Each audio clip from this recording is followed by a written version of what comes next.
Fox News is currently doing everything they possibly can to misinform their viewers about the fundamentals of net neutrality.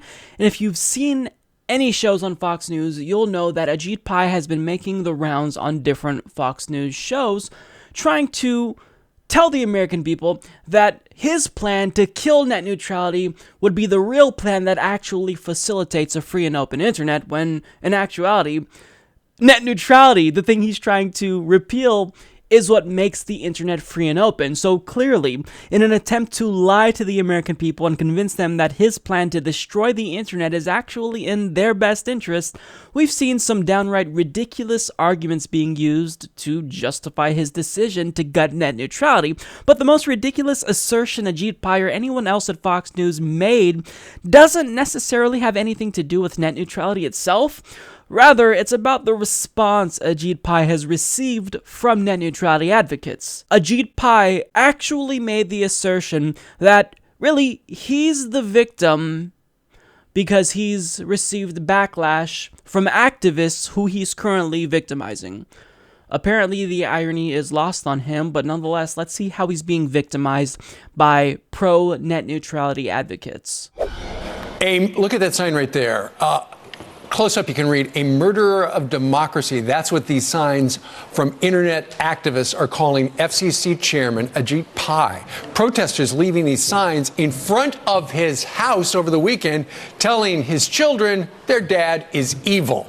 The latest protests are in response to the FCC's plans to roll back net neutrality rules, but doesn't this go too far? Doesn't it cross a line that they would go to his house? Well, he's joining us right now, live from our DC bureau. Good morning to you, Ajit.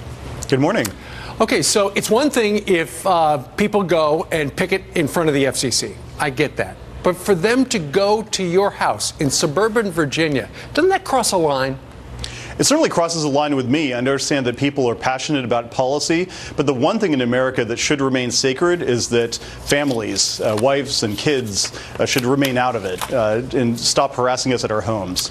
Well, speaking of your kids, they'd listed your children's name on the signs and said that you were an evil man who murdered democracy. How freaked out were your kids to know that whoever left that there knew who they were?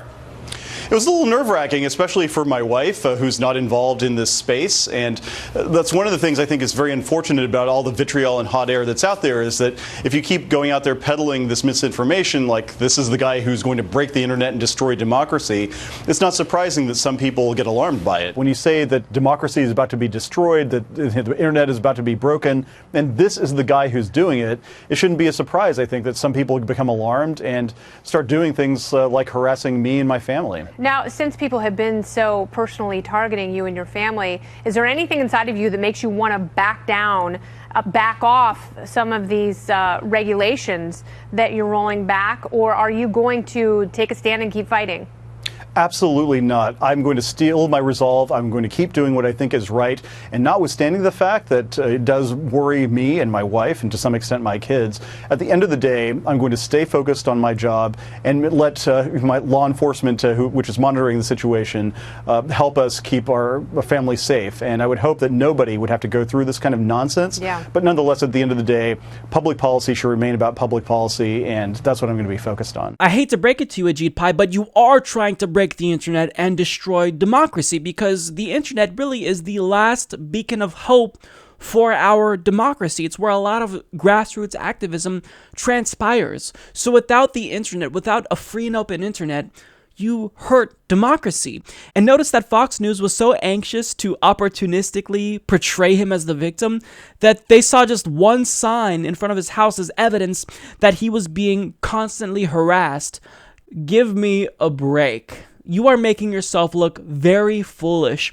If you'll recall, the last FCC chairman who tried to kill net neutrality, Tom Wheeler, literally had activists show up at his house and they blocked his car so he couldn't leave to go to the FCC. And since he probably knew that he was doing a shitty thing, he just went back in his house. He didn't go on MSNBC or CNN to cry about how he was the victim, but there you are, Ajit Pai, getting up in arms and pretending to be the victim because one person left a sign in front of your house.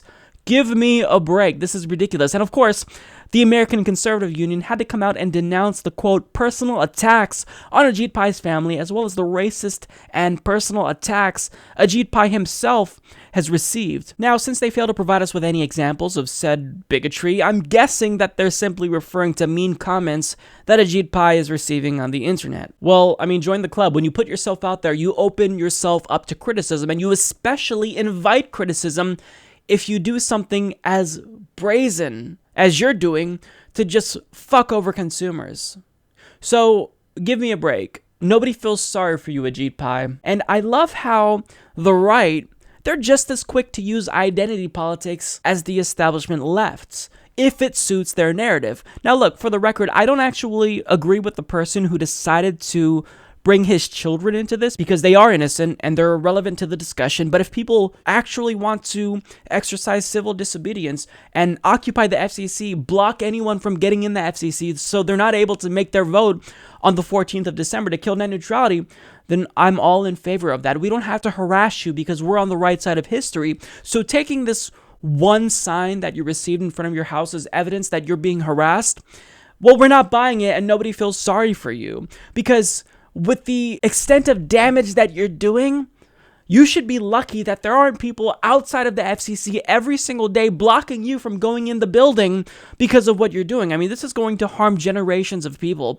So nobody thinks you're the victim. Nobody feels sorry for you. You invited this criticism on yourself when you decided to ruin the internet and go against the overwhelming majority of the American people. So if you think this is harassment, cry me a fucking river, because there are real issues out there and real victims, and you're not one of them, Ajit Pai. Support this podcast by becoming a patron at patreon.com/Humanist Report.